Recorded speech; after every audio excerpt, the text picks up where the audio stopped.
Hi, I'm Ryan Julius. This is my story and my own words.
Greetings, everybody. Good afternoon, good morning, good evening, depending on what time you're watching this episode or you're listening to us. Welcome to yet another episode of the African Playbook Network with myself, Ulikaya.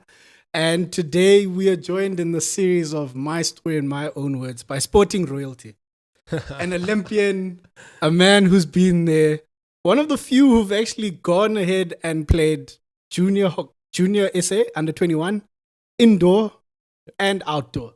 We are joined by Ryan Julius. How are you? I'm great, thank you. Thanks for having me. It's absolute privilege and pleasure to be on this show, on this podcast, and I look forward to connecting and telling my story. Yeah. Thank you very much, Ryan, for actually taking our call and inviting us into a space which you're very familiar with. Bishop's old boy, who's gone on and set the world alight. Yeah, I mean, I don't know if you can call it satellite, but I've definitely tried to create a pathway for the younger generation to follow. And Bishops has been a key cornerstone in me trying to achieve that. They've actually been the pioneers in helping me put my foot forward. So it's obviously I owe a lot to them, and I'm super grateful to be an OD. So all credit to them for investing in me. So now it's up to me to invest in the youth. Yeah. And one thing I like about your story is you're one of the Bishop's old boys who's come back and plowed back into the school. You're now involved with the first team hockey side, coaching the boys with the famous Mr. Casa. Yeah, Cassie. 100%. I think that's one of the key things that Bishops has taught me. It's always greater and bigger than yourself, you know. So to plow back into Bishops, into this institution, is something that was a non-negotiable for me, just considering the impact that they had in my life. If it was such an important key or an aspect that I took out of being here at school, it was important or imperative for me to get it back into the school, you know. And before we jump and have the full conversation about your schooling career, because some of the boys, you walk around the corridors of the school, you'll find a lot of pictures of you in the first team hockey side. But I want us to take it back to where it all started. When you look back into your past, we're going to do a lot of that. That's one thing about the show. We love looking back. But if you look back into your past and where your story began, what are some of the earliest memories of sport that you have? Yeah, I wasn't. Bishops was. Hockey was not always my first choice. I played baseball since I was 4 years old. I was in the province team for baseball since 4, playing under 12 province until I was 12. Playing football on the side as well. But baseball was always my main sport, my first sport. And the competitive edge that I have for sports didn't grow. It grew very late. I was just playing sport for fun, and it was enjoyable. And my parents were a huge factor behind that, spurring on the love for the game first. And hockey only became a reality very much later in my life. Only starting out when I was 13 years old. Sometimes I do wish I probably maybe could have started off a bit earlier. Just it probably would have resulted in me getting a bit further. But I have no regrets. Baseball was a huge part of my life and developed lots of hand and eye coordination, which I still have, the reflexes. And then football on the side was just something of watching football was just, I want to be like Messi, so let's go play, Sure. But baseball was always the first one. Yeah. Before we get into the story of how you got into hockey, because I feel there's a story there. Yeah. But before we get to it, I want us to take it back to the baseball. Do you still play baseball? I don't. I haven't. I haven't played baseball since I was maybe 13. 13 was the last time I played. Because I started so early, 4 years old, playing province under 12 every year, till I was 12. It was, I felt like I grew out of the game, Sure. Not that I was the best at all, but it was more like, okay, there has to be more to sport, and I just, once I picked up a hockey stick, for example, it was like, okay, let's put all my energy and passion into this craft. And I mean, as a 4-year-old getting into baseball and actually making it to a provincial side, playing probably for more than 6 years in a provincial side, what drove you into baseball itself? Like, were there any influences in the family? Anyone played baseball? Yeah, my aunt played softball. She was actually the South African captain for softball, went to 2 World Cups. My family on my mother's side was quite big into softball. So going to watch my aunt, Glennis Koopman is her name, she kind of integrated me into the game, and going to watch on Saturdays or Sundays. I always found myself having a glove and a ball in my hand and just hitting around. And then my parents were just like, okay, let's try this baseball journey out for you. And it was enjoyable. It was really good years. I look back on them and I smile because it was really an enjoyable time in my childhood, And that's 9 years of your childhood playing baseball. You then transitioned into hockey with a very interesting story of how you transitioned into hockey.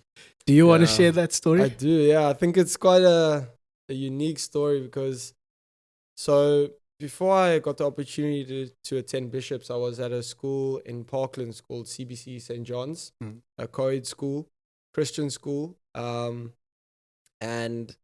I was sitting around one day after school, and the reverend at the school, his name's Gary Lawrence. I have huge respect for him. And he was just like, okay, are your parents coming to fetch you? I was like, no, I have to wait a bit. It's not a problem. So he's like, hey, do you want to come and play hockey? So I was like, what is hockey? So he's like, we just need an extra player. So I was like, sure. He knew that I had a lot of energy. So he was like, but you're going to be playing goalkeeper. So I was like, I'm petrified of the ball. I hate pain, cannot do it.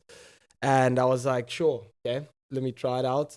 We lost that day. I'll never forget. We lost 6-0, all 6 goals. My fault. I just so hard on myself. And I remember throwing the helmet off after the game, broke the helmet. And I was like, I'm never, ever stepping foot on a hockey field again. I hate goalkeeping. This is not happening. And the next Monday, because it was a Friday, on Monday at school, he came to me. He's like, maybe we should play you outfield. Let's just try. Take 2. Let's go. And I went to training on Tuesday, and he just spurred on my love for the game. He just got me involved, took me to all provincial trainings. I started very late at 13, so I missed that whole under 12 period when people were still trialing. And I went to my first provincial trial at 13. And I actually made it. And after that, he kind of drove me around for trials and trainings wherever I needed to be alongside my parents. But he was kind of the substitute when my parents were working. So he was quite a he played a very big part in spurring on the love for the game, spurring on the love for the game, and then also just helping me grow up in good values while starting out in the sport. And as a goalkeeper, Yeah. that's what stuck out for me. And now you coincidentally are putting a lot of goals behind goalkeepers nowadays. But looking at that transition for you, moving from baseball into hockey, what are some of the skills that you probably say, or some of the lessons that you would have learned in the 9 years that you played baseball that you then took into hockey? Because I mean, within a year you were in the provincial side for hockey now.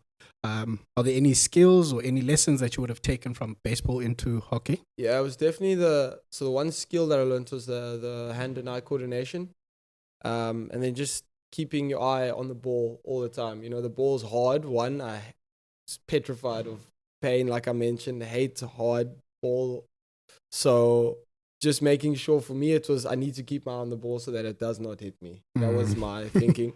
So when I got into hockey, it was very similar because I ran out in the short corners as well, and the ball can hit you. So the reflexes was another skill that I learned. And then the speed in baseball, there's a lot of, I played shortstop, so it's a position that demands a lot of running. You need to be very agile. And that was something that helped me. And I think looking back, under 13, when I made that team, that was something that I had that most of the players didn't have. Just that ability to react to situations very fast and make good decisions under high pressure moments. And looking at that time and your junior career, we'll call it that for now. Yeah. Are there any specific challenges that stuck out for you, or like certain challenges that you had to overcome? At the time we were competing with the southern suburb schools. So from 13 to 16 to 17, I was playing on grass.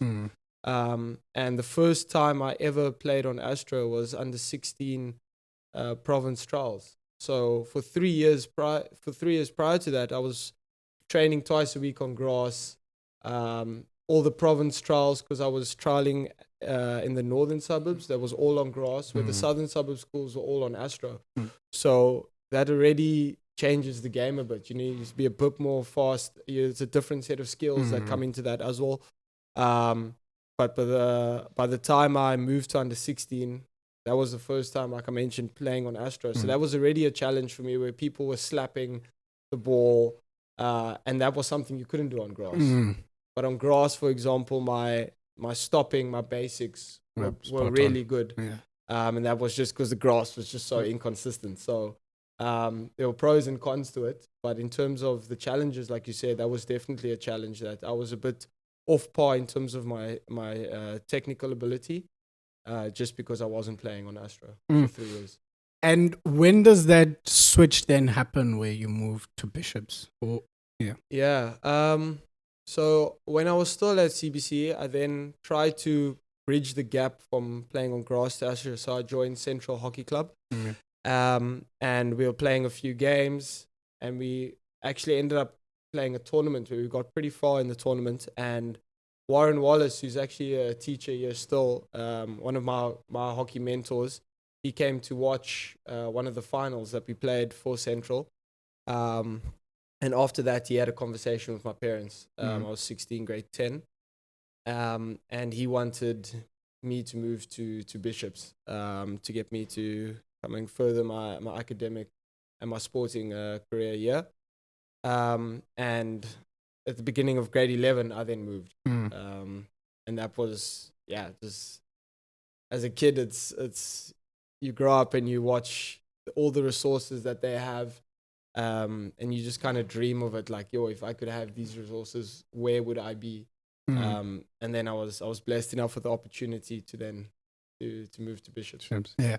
And you moved to Bishops as a 16, 17-year-old, and you get into the first team. How was that at such a big school, which takes their sports very seriously? Yeah. How was that experience for you? To be honest, it was quite seamless, just simply because I was already on a hockey bursary.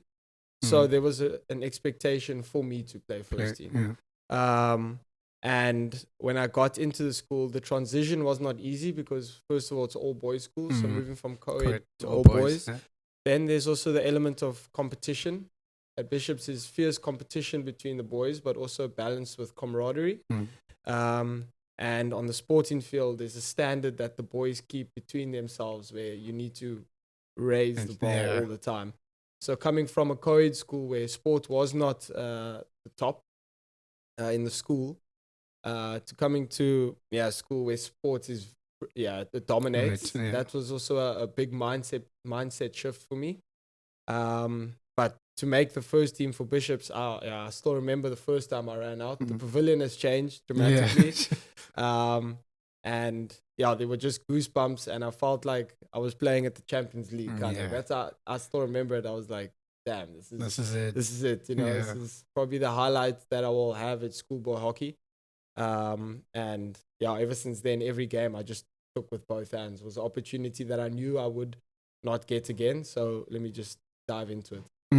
And I want us to speak more about that transition period where you transition from CBC to Bishops, and you actually said it wasn't easy. No. And for many reasons, but what are some of the tactics or some of the things that you used to actually make it through that transition period and actually make a success out of it?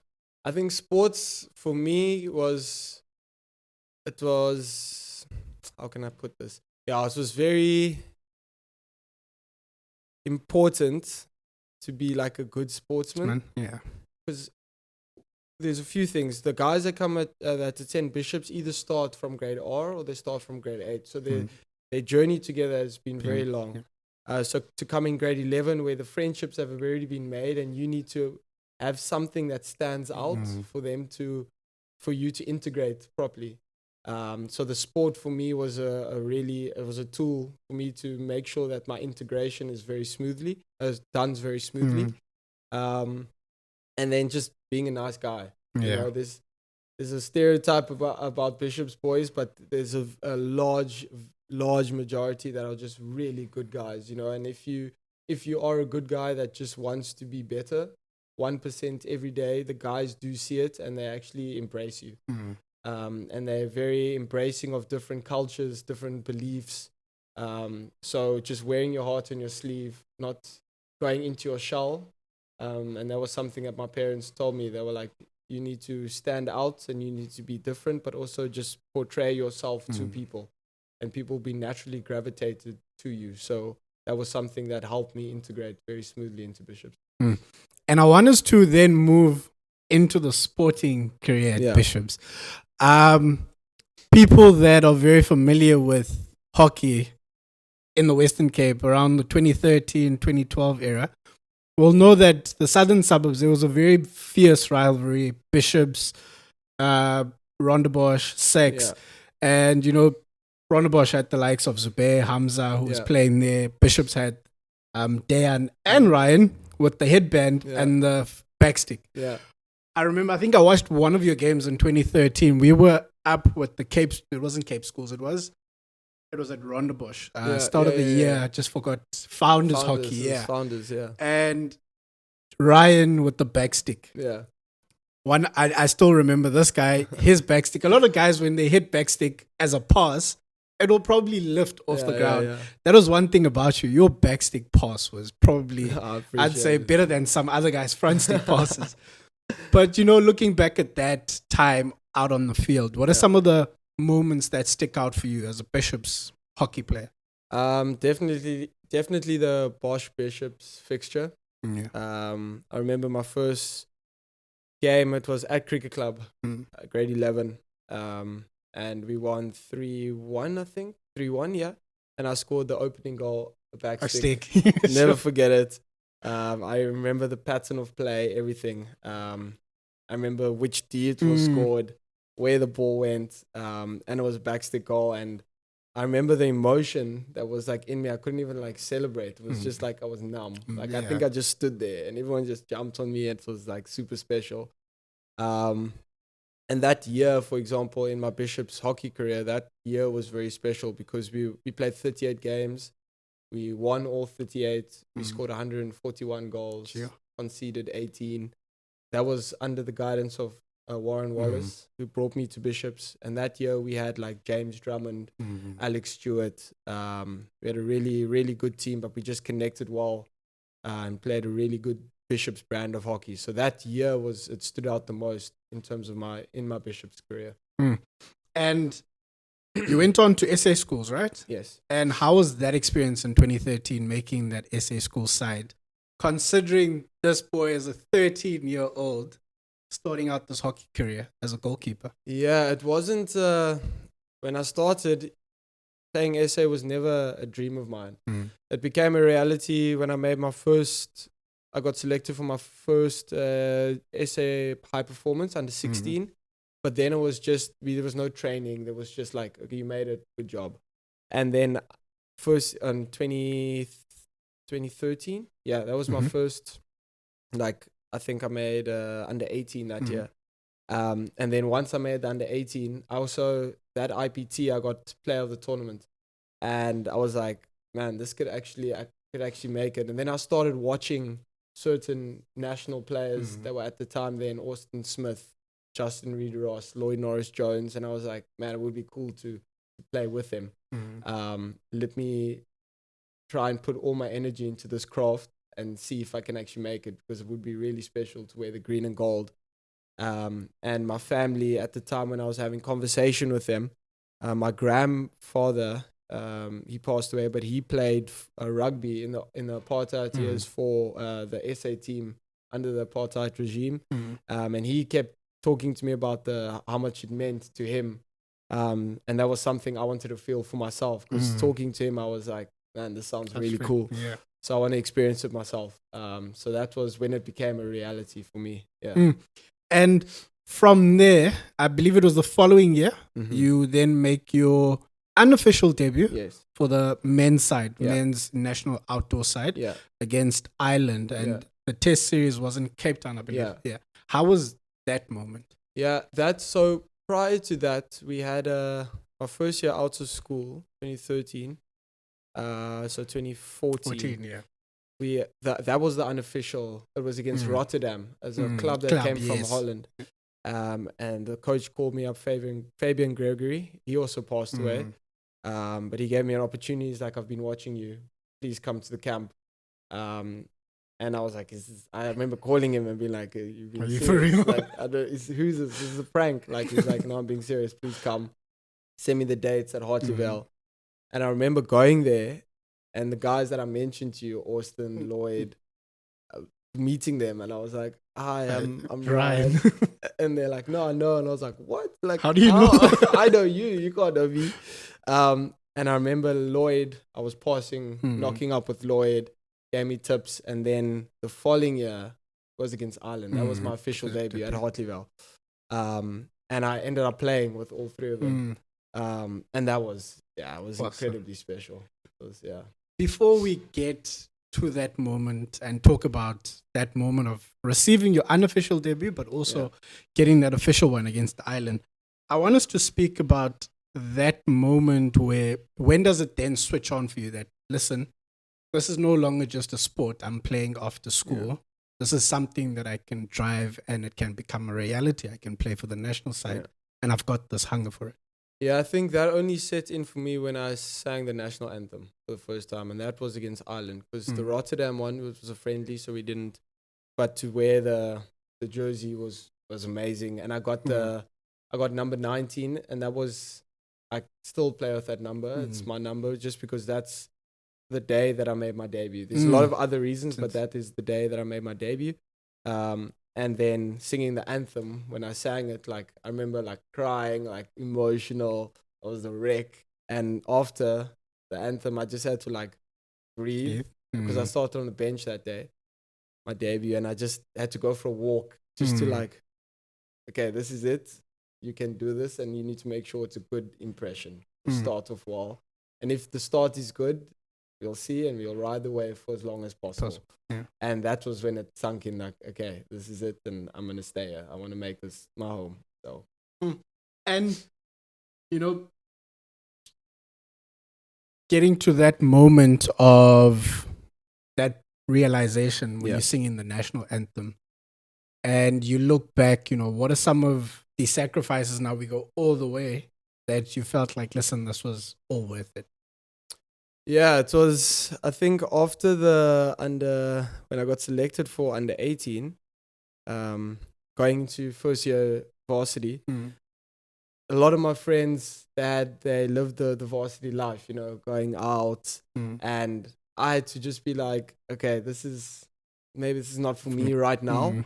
So let me just put all my effort into that. So on Friday nights when they would go out, I'd go to gym, or I'd go run, or do fitness, or go to the turf. And they weren't always happy with that. They're still my friends to this day. And some of them didn't understand, some of them understood, and now they're like, good. I'm glad that you didn't come, because we're coming to watch your games now.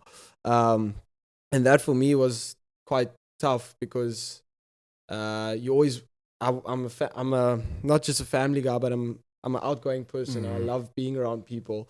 And that for me, I did lose a lot of friends because of that as well. Just because I wouldn't spend time with them, where I just want to just work on my craft, like I say, because I want to be somewhere.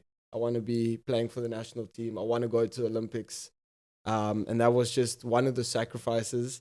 I remember coming home just thinking, like, is this even worth it? My friends are like mean everything to me. Am I going to put them aside, or am I going to put the hockey aside? Same with my dating life. I didn't indulge, I didn't engage, I was just focused on getting to a place, and once I get there, then I can reassess. Yeah. And let's then go back to that moment. You've already spoken about when Faber gave you that call, that message first, and then you made the call. Yeah. But when the opportunity then comes around to go for the under 21 side, let's go there first. How was that moment for you? Yeah, it was weird, because I made my debut for South Africa before I played for under 21. So that's, as a player, you can be like, okay, I'm coming into under 21, but I've made it senior. I'm not going to take it seriously. But I remember my parents speaking to me, and they were saying, you've made it to the senior group. You're now under 21, and now you have an opportunity to grow the level. Now you have opportunity to inspire, but it's a responsibility, because there's a certain expectation expected of you. So I took that very seriously. I think under 21 province, I still played. I was still in the national team. I got player of the tournament as well. We won the tournament, and I used that under 21 to make sure that it solidifies my team in the national, the men's setup. So it was a bit of a reverse, but for me, it taught me to just be humble, enjoy the opportunity that's given to me, because you don't deserve anything in life. And that kind of worked on the humility that I believe I have, and just the hard work and determination that balances that humility. And then jumping now to that moment where, yes, it came before the under 21 call, but that moment where you get the call to say, listen, we're taking on Ireland. We're going to give you a crack. Come join the squad. What were some of the emotions that went through you, remembering the whole journey, everybody who's been a part of this journey?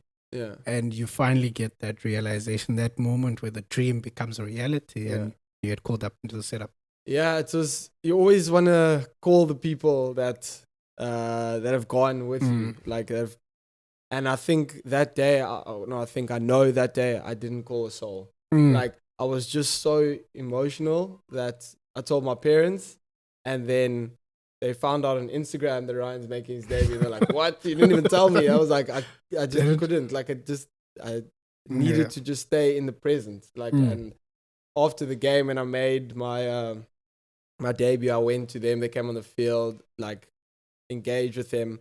But I just the emotion was just so overwhelming that I knew who contributed, but I was just so. You just had to take it in. And just completely forgot to mention or to contact them.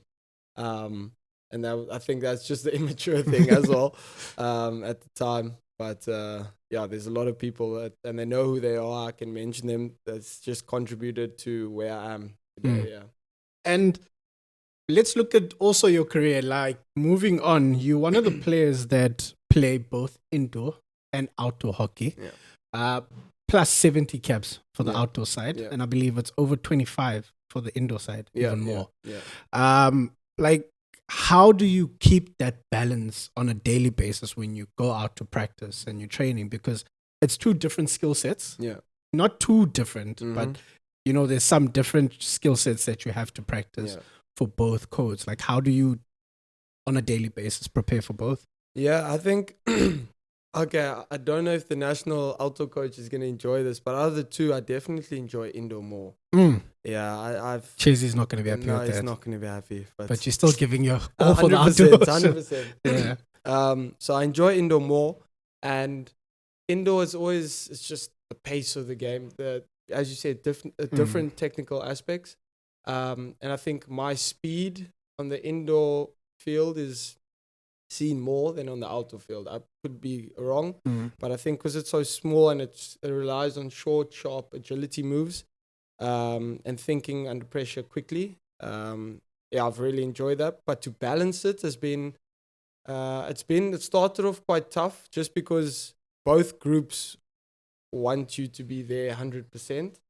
But I think over time, our federation has kind of come up with a way to help us play both and play both 100% instead of 80% here and 60% there. They've come up with a good way, and they've kind of been, they've facilitated that quite well, where we're able to achieve good results in the outdoor setup and as well as the indoor setup. But yeah, indoors my favorite. And you know, with the schedules of both, now we're recording this episode in May. Yeah. There's this coming week, it's the Indo Africa Cup. Yeah. But then again, you're going to be preparing to go out to Poland for the Nations Cup. How do you deal with those schedules that can conflict at times? Yeah, now it's a bit tough because I'm working full time. So that is the reason why I withdrew myself from the African Cup indoor now. I just don't have enough leave. Yeah. And I want to do an Olympics. I want to do another Nations Cup. So, and I also have a wedding to plan for. So I can't just take leave as I want right now. Yeah. And that's why I had to withdraw from the indoor team. It was a bit hard for me because I've never had to withdraw myself. It's always been, okay, you're not selected, don't go. But now I've realized that, okay, you're now reaching another part of your life, and you can't have the joys of doing everything right now. So I had to then it wasn't really a tough decision, Olympics over anything at the moment. But I had to then withdraw from the African Cup. So right now the liberty to go to enjoy everything, and the schedule planning becomes a bit different because I'm working full time. That schedule, like making that conscious decision of, you know, withdrawing yourself from the national side, and you do state like, definitely now it comes the time of planning. Yeah. How is it, you know, going from the Ryan who was fully committed to every tournament? You're going to be out there. You're going to have a crack at it. You're going to have a go. But now having to take that step back and say, listen, there's a marriage coming up. Yeah. There's the Olympics. There's the Nations Cup. And there's full-time work, which is a reality that a lot of the South African hockey players have to deal with, of balancing work and hockey. Like, how was that decision? How did you come to that decision of saying, okay, listen? It was not it's not an easy decision. It still is not an easy decision. Just because hockey's been such a big part of my life. But at the same time, why it became a decision that I made, and it was a decision that I made. It wasn't easy, but I made it. It's hard to explain. But because people they think of Ryan and think of hockey, you know, but there's more to Ryan than hockey, you know. And for me, it was trying to diversify my portfolio so that when people are like, oh, Ryan Julius, not just the hockey player. No, he's got a job as well. He's got a fiance. He's he's coaching at Bishops, but he's not just playing, you know. And for me, that was important because my identity for a long time became hockey, and that was fine. I enjoyed it. It was epic. But the older I've become, the more challenges I've had to face, the things that have happened in my life. I've tried to change that identity a bit, and not have it fully Ryan is hockey.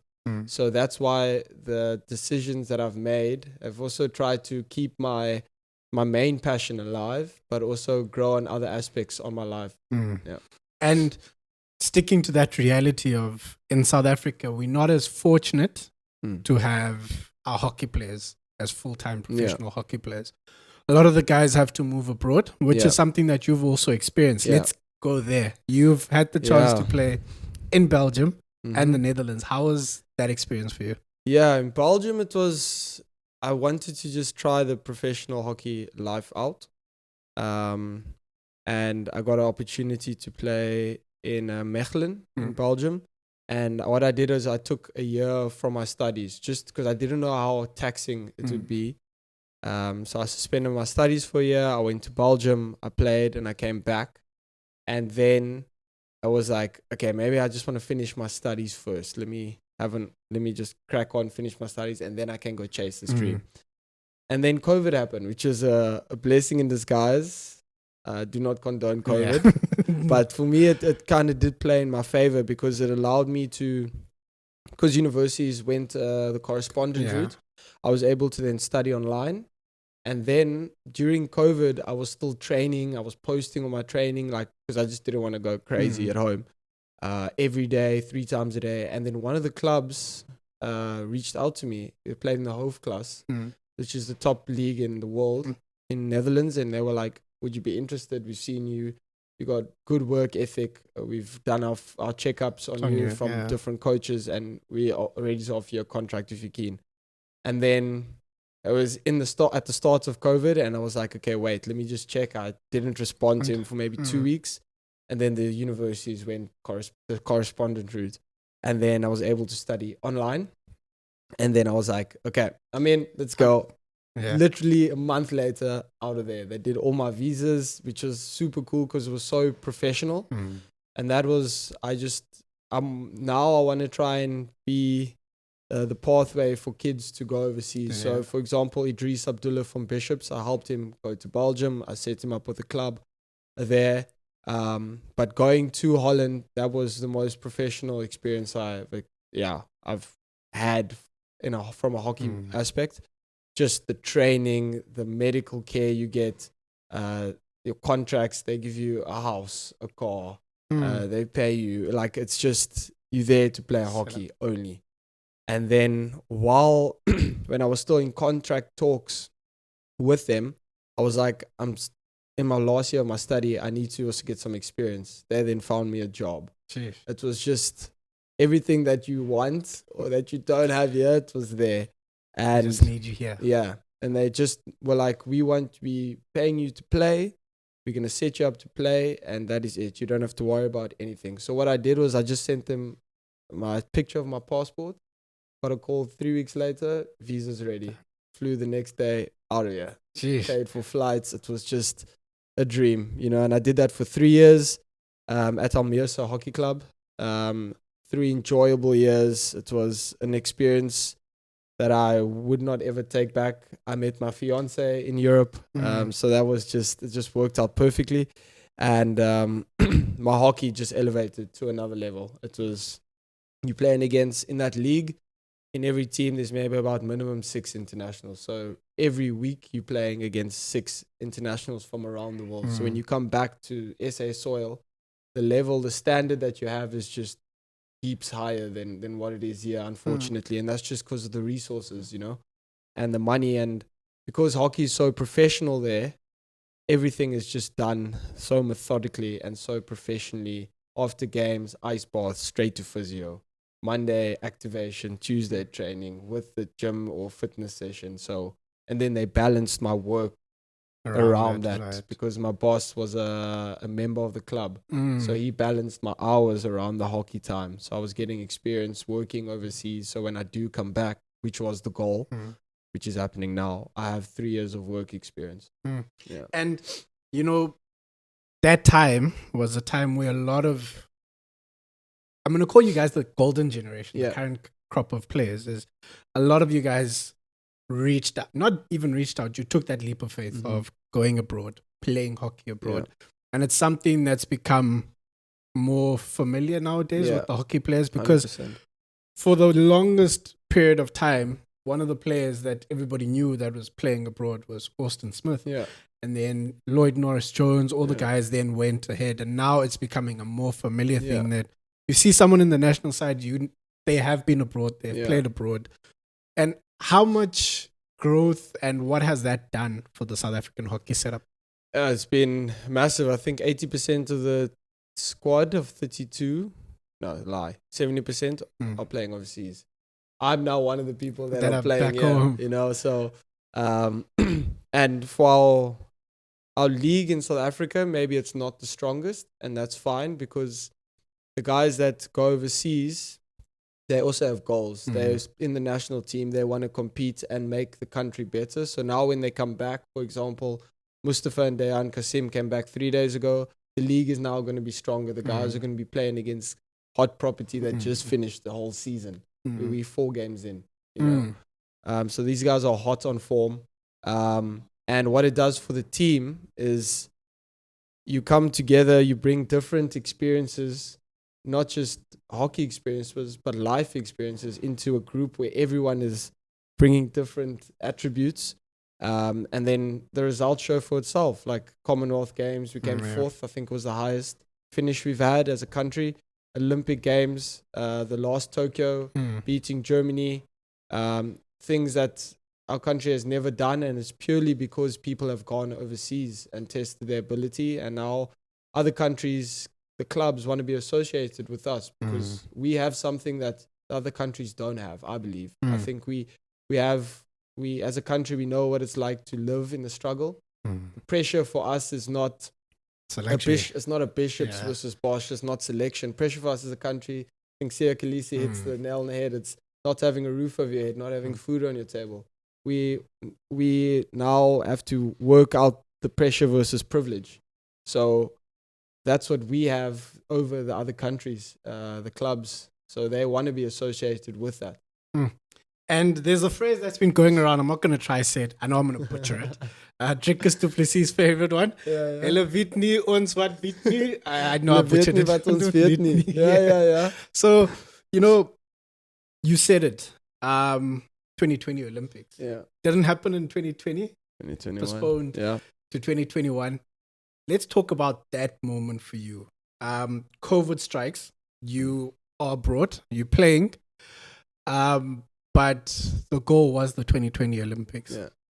Those get postponed. Yeah. What goes through your mind when you get those news? Yeah, I was in a very different situation to the other players because, so they take 18. Out of the 18, 16 play, 2 travel. I was in the traveling reserves for that Olympics. And at the time, I came back from Holland. I thought it was the best hockey I was playing, 100%. At the camp, I feel that I was well up there. And I was just like, I remember going home praying. I was like, if there's an opportunity, give it to me, please. And then they changed the rules of the Olympics. They said, now the 2 traveling reserves can be rotated in the 16 just because of COVID. And immediately when that rule came in, I was like, I'm 100% making my debut. That's how confident I was in my playing, because I just came back from 2 seasons in Europe. And when that rule came into play, I immediately was like, okay, I'm going to be an Olympian. That is without said, because I know my trainings have been good. I'm going to get there. I'm going to perform. I'm going to play so that they have to pick me. That was my thinking. Because, as I said, when that rule came, I was so nervous that I knew that, okay, I'm going to be classed an Olympian. And that for me was a dream of mine. And every game, every training, from when that rule was picked, my hockey just grew, because I knew now it's this is elite sport. They're going to have to pick you on performance. And now, if you want to be in the 16 for every game, you need to play every training. So when that Olympics came, out of the 6 games, I played 5. The first game I missed, and the rest of the 5 I played. In there. Every game I just made sure, okay, you're playing to be selected for the next one. And that was my mindset, and I was locked in from minute 1, So speaking to AJ earlier on in the first season of our podcast, he mentioned something about South African hockey, that we're in a very good space currently. Like, things are finally coming together. They're clicking. We've got the right people in the right positions that are also getting the best out of the players. 100%. And looking at the 2021 Olympics, that's something when you speak to 2020 Olympics, sorry. When you speak to anyone involved in hockey in South Africa, they'll say that was one of the best performances by a South African hockey side at an Olympic. And yes, we didn't finish first. We didn't get a gold medal, but what it did for the rest of the country, it got people speaking about hockey, and particularly that 4-3 victory. Yeah, my word. I get goosebumps just sitting here. Yeah, that game was, if we go back to that Olympics, that game was, we had no right to win. Yeah. But we played Canada the next game, and if we wanted to get through to the quarterfinals, we had to win that Germany game. Yeah.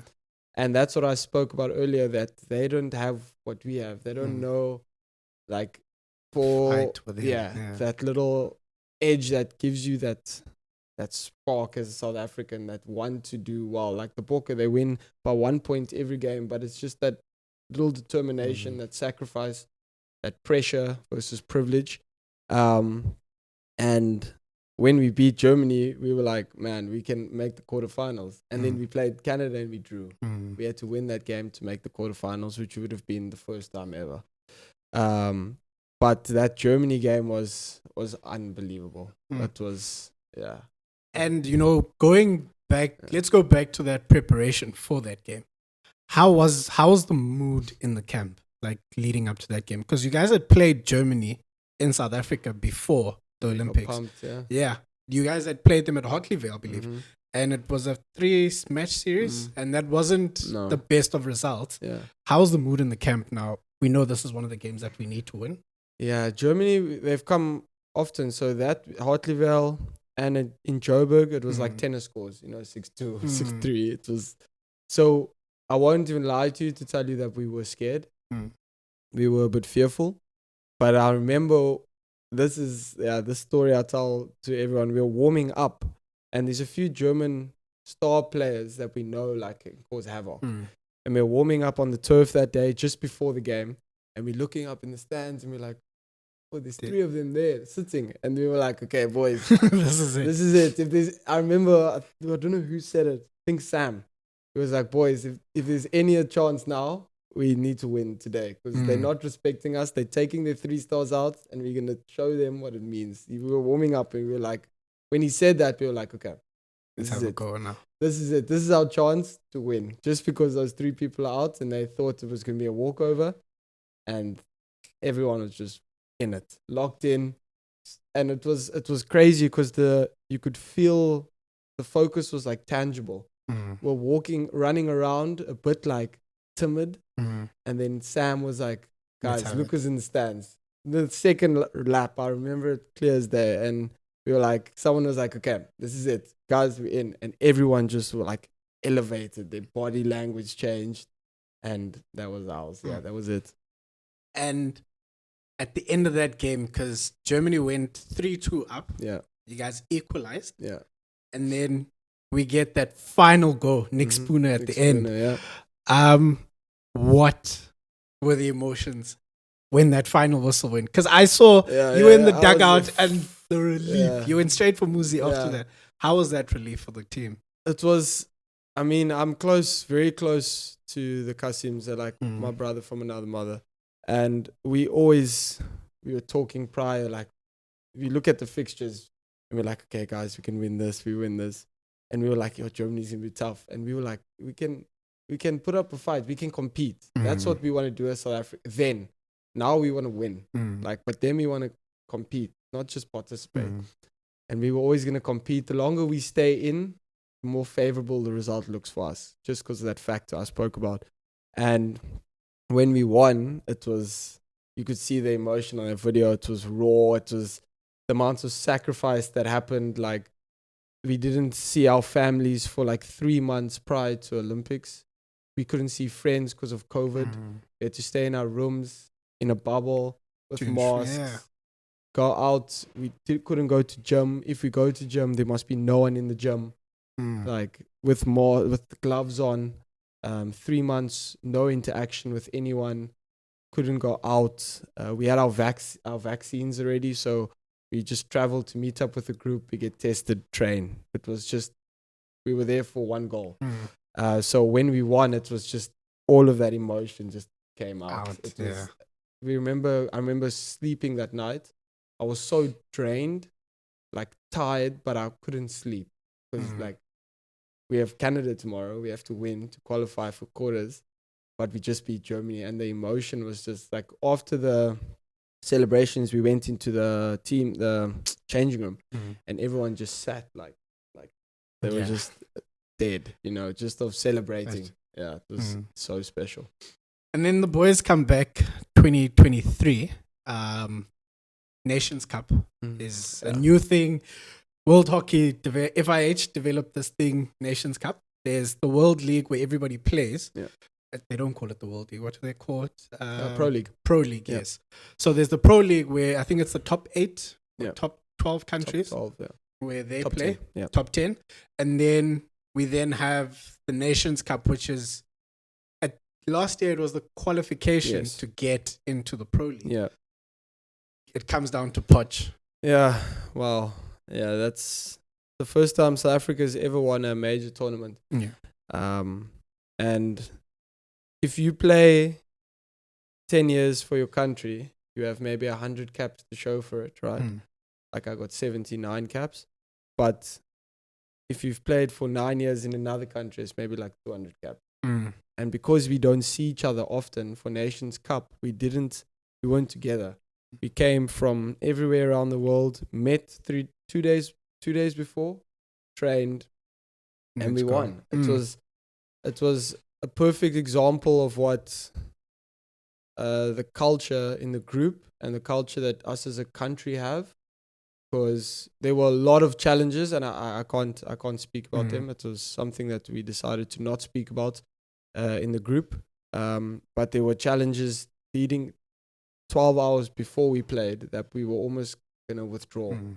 That no one knows, and we somehow made it work. It was crazy, and every game we had to win because a Pro League spot was promised to us, and then just due to financial reasons, we weren't able to attend Pro League.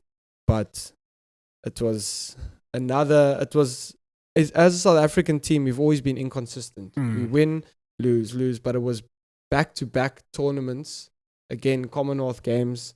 So the consistency as a group is something that I take out as number one. It was just how consistent that we've been, considering that we do not get the financial backing. We don't have the financial resources. We don't have the resources or financial input to make sure that we can get the results. We get it just on pure talent and pure ability to work hard and grind out.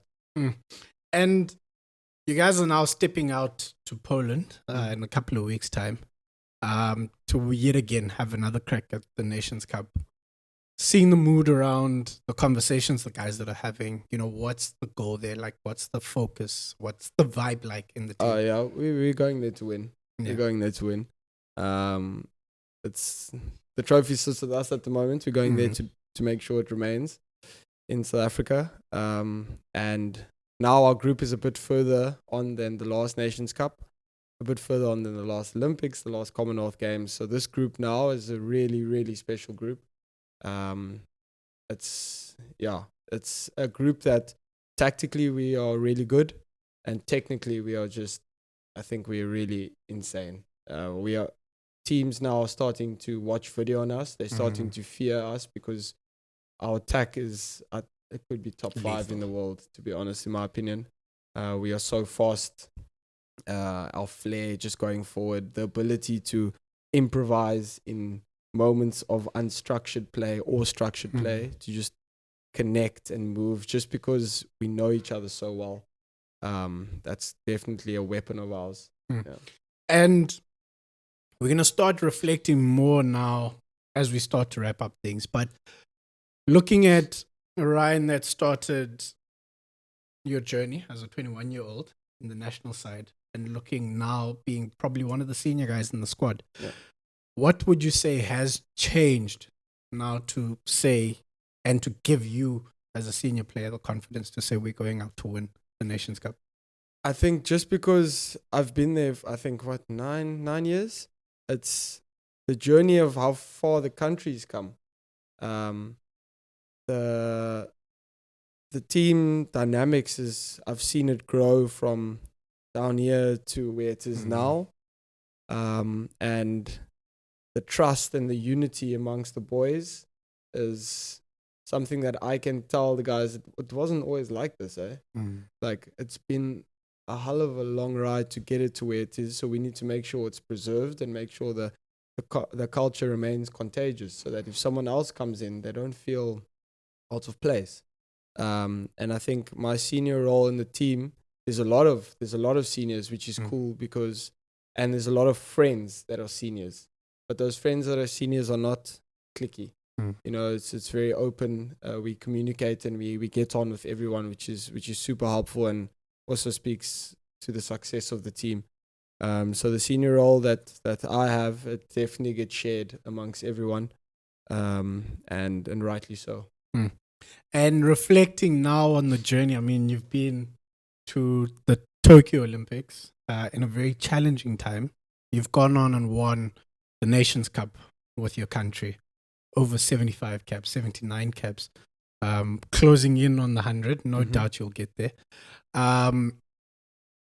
Taking it back to that young boy who got picked up by the school reverend at CBC, on the waiting for your parents, to now progressing all the way, sitting here with the preparations of the Nations Cup and Olympics, looking out to Paris. What do you take out of your personal journey as a hockey player? Take out the one I mentioned before, that you don't deserve anything in life. You know, everything that you have, you've worked for. And if you've worked for it, you're going to cherish it and keep it. You know, that's just us as humans. Humans are naturally selfish. But if you can try and balance that with the hard work, you can balance it with the ability to overcome situations. When it is yours, you want to keep it, you know, and you want to make sure that it is contagious enough that you can share it with people. And that's something that I look back on, from where I was to where I'm now. I just want to be someone that I know I have the ability, but I want people to tap into that. I want to be able to be a sponge with information, but also just give it out and be sharing so that everyone can grow. And that's something that I think I've developed over time. It wasn't something that it was immediately that I had, just because I think as humans, we are naturally selfish, but just being a bit more sharing with information and your qualities and your attributes. And you did mention you are very big on family. Yeah. Recently got engaged a couple of months back. How was that? Special. It was something I've looked forward to. I love the concept of love, so it was something that was a goal of mine, and to share it with someone like that is a dream come true. Yeah, congratulations. Thank you. Yeah. Wishing you all of the best. And you know, you also mentioned your family, man. There's a lot of people that have played a role, and an active role, in your hockey career. Yeah. If you were to look into the camera, you said you're not afraid of mentioning them. But if you were to look into the camera, I know your parents are definitely people that number one have been there. You've mentioned Mr. Wallace. You've mentioned the Reverend.